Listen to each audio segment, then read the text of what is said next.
오늘도 귀한 날 주신 하나님께 감사를 드립니다. 하나님께서 오늘 우리에게 주시는 말씀은 사도행전 9장 1절에서부터 9절까지의 말씀입니다. 사울이 주의 제자들에 대하여 여전히 위협과 살기가 등등하여 대제사장에게 가서 다메섹 여러 회당에 가져갈 공문을 청하니, 이는 만일 그 도를 따르는 사람을 만나면 남녀를 막론하고 결박하여 예루살렘으로 잡아오려 함이라. 사울이 길을 가다가 다메섹에 가까이 이르더니 호련히 하늘로부터 빛이 그를 둘러 비추는지라. 땅에 엎드러져 들음에 소리가 있어 이르시되, 사울아 사울아 내가 어찌하여 나를 박해하느냐 하시거늘, 대답하되 주여 누구시니이까? 이르시되 나는 내가 박해하는 예수라. 너는 일어나 시내로 들어가라. 내가 행할 것을 네게 이를 자가 있느니라 하시니, 같이 가던 사람들은 소리만 듣고 아무도 보지 못하여 말을 못하고 서 있더라. 사울이 땅에서 일어나 눈은 떴으나 아무것도 보지 못하고 사람의 손에 끌려 다메섹으로 들어가서 사흘 동안 보지도 못하고 먹지도 마시지도 아니하니라. 아멘. 하나님께서 주목하시는 사람이 있습니다. 그 사람이 가지고 있는 능력이나 지식 그리고 재능이 탁월해서가 아닙니다. 능력 있고 재능이 있고 지식이 탁월한 사람이 모두 택함을 받는 것은 아니라는 것을 우리가 알 수 있지 않습니까? 하나님께서 주목하시는 사람은 때로 방향이 잘못되었다 할지라도 하나님을 향한 열정을 가진 사람입니다. 사울이 그런 사람입니다. 먼저 오늘 말씀을 통해서 바울의 열심을 보시는 하나님을 우리는 만나게 됩니다. 사도행전 9장은 사울의 회심 사건을 다루지요.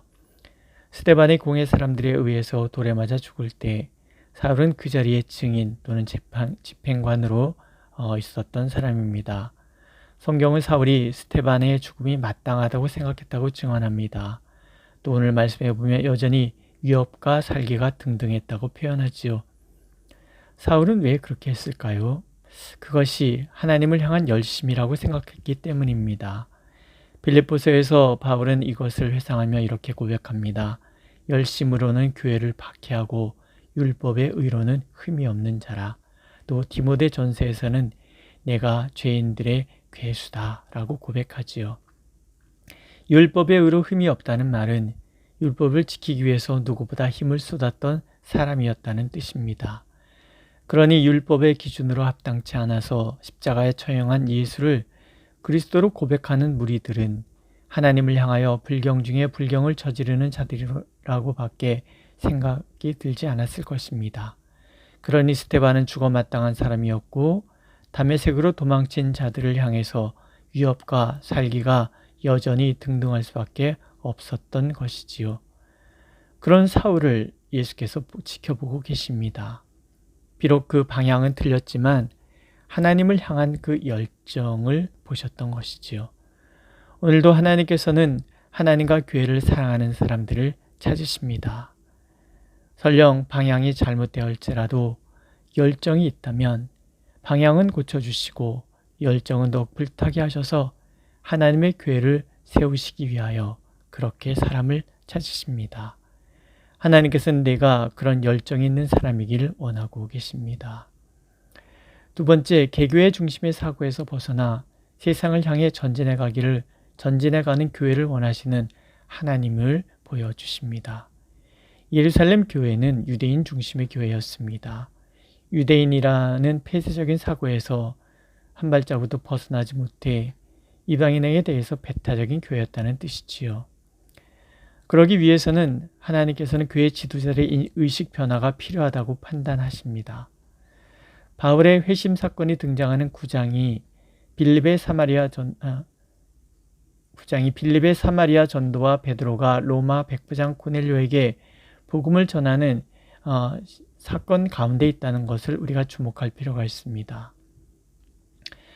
스데반의 순교와 함께 일어난 핍박을 통해서 헬라파 유대인들이 흩어지기 시작합니다. 하나님이 흩으신 것이지요.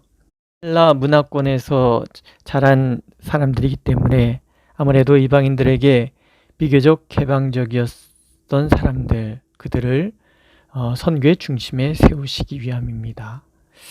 그 대표적인 사람이 빌립입니다. 빌립은 과감하게 유대를 넘어 사마리아의 복음을 전함으로 교회를 더 확장시켜 갖고 거기서 멈추지 않고 에티오피아 고관에게 복음을 전함으로 복음의 세계화에 첫 발을 띈 사람입니다.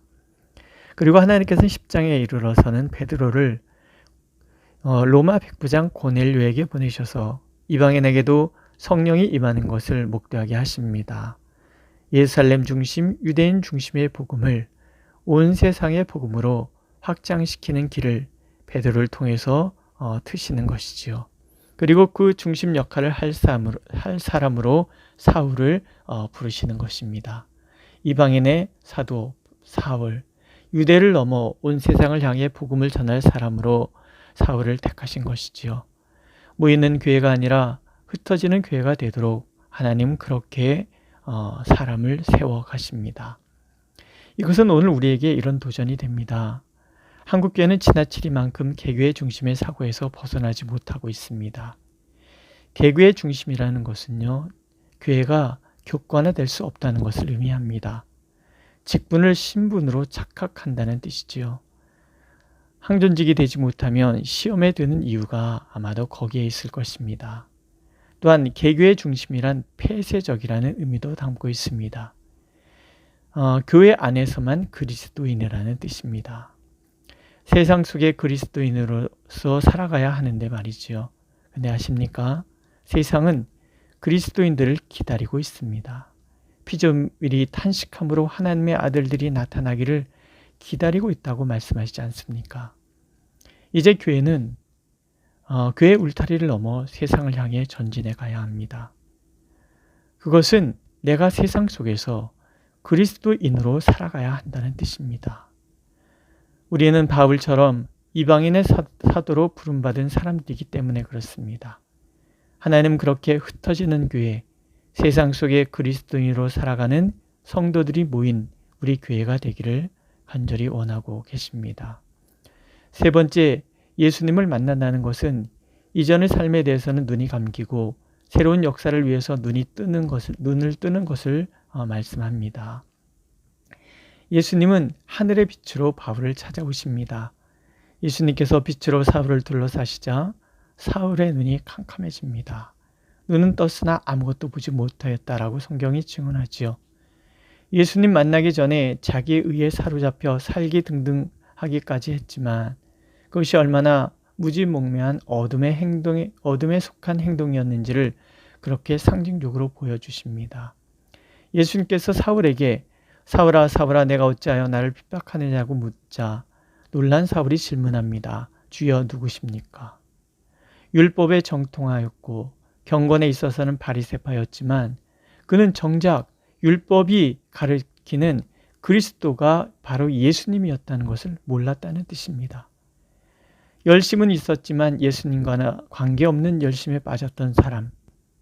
결국 우리의 삶은 예수님을 만나지 않고는 어둠에 갇혀 있을 수밖에 없다는 것을 말씀하고 계십니다. 방향도 모르면서 정신없이 달려가고 또 그 길이 옳은지 그른지조차도 구분하지 못하는 사람들, 어둠이지요.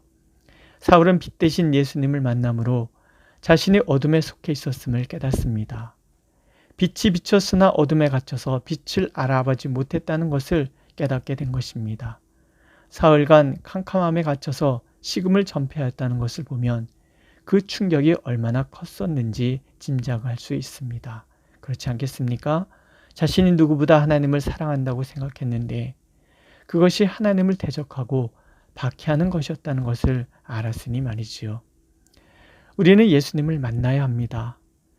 그래야 삶의 방향이 보이고 의미를 알게 되고 하나님을 거역하는 불순함에서 벗어나 진정한 순종의 길, 하나님을 살아가는 길을 찾을 수 있기 때문입니다.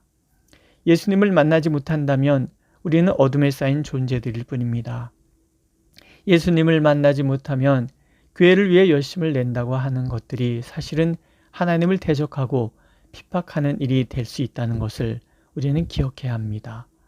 교회가 예수 그리스도 중심이 아니라 사람 중심으로 변해가고 선교 중심이 아니라 제도 중심으로 변해가고 전체 교회 중심이 아니라 개교회 중심으로 변해가는 이유도 결국은 빛 대신 예수님을 만나지 못하였기 때문에 그렇습니다.